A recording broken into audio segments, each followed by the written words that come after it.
This is a message for farmers who are thinking about stepping back from your farm. When we talk to retiring farmers, the first thing we say is, what is your vision for the farm? Don't worry about how that vision might be realised. We just want to know, what is your vision for the farm? What is the vision for yourselves and your involvement in that farm?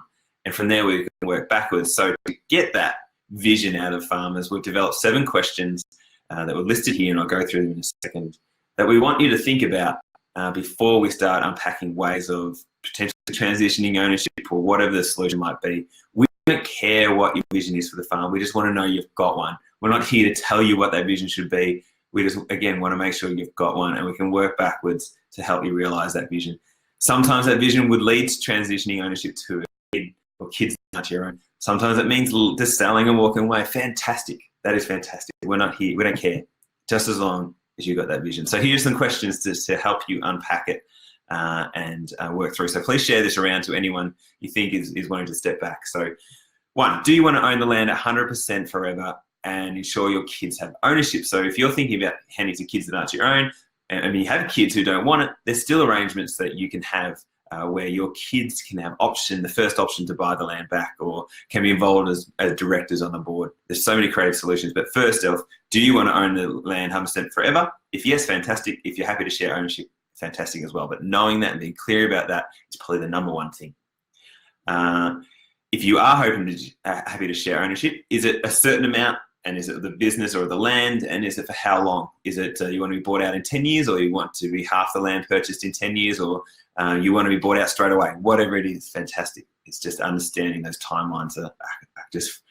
Knowing that is such a freeing thing for you to be able to move forward and find the right people to get around you. What timeline do you want to be involved in the farm? So do you want to hang around and maybe be employed or be part of the ongoing management, or sit as the chairperson for the operation? What are those timelines? Is it immediate, you want to step back, or are you happy to transition and do less of the hands-on work over time? How much involvement do you want in the farming? So at least that question around, do you want to be out there in the paddocks doing the work, or you want to be stepping back? Do you want to live on the farm, or how often do you want to visit the farm? Key questions as well. Are you happy to maybe want to move into town, or maybe there's a plot on the property you can build a house? Understanding how much you want to be physically connected to the farm is a key one as well. What are you nervous about with the potential of sharing farm ownership? This probably is the number one blocker for a lot of retiring farmers, is thinking, I'm going to get somebody who doesn't share my values and won't love this farm as much as I do. We do not want that for you. We want you to be completely comfortable with any person you're backing onto your farm. So list all the things that you're nervous about, and we can work backwards to make sure that those outcomes are not realised. And then lastly, do you have financial pressures, which mean you need to get some money up front, or a certain amount of money every year if you're transitioning ownership through vendor finance or some sort of equity arrangement? Just figure out what your financial needs, and also your tax implications. Talk to your accountant. Knowing what you need out of this financially is a key one, and also will help dictate what sort of farm you can get. So some farmers have money in the bank ready to go, others don't. Again, it's based on relationships, but that will help to determine who we should be headhunting to farm with you. So please think about those 7 questions. We'll help you work through scenarios to realise that vision. But again, getting you to understand what is your vision for the farm is just so critical. And something we want all farmers to be thinking about.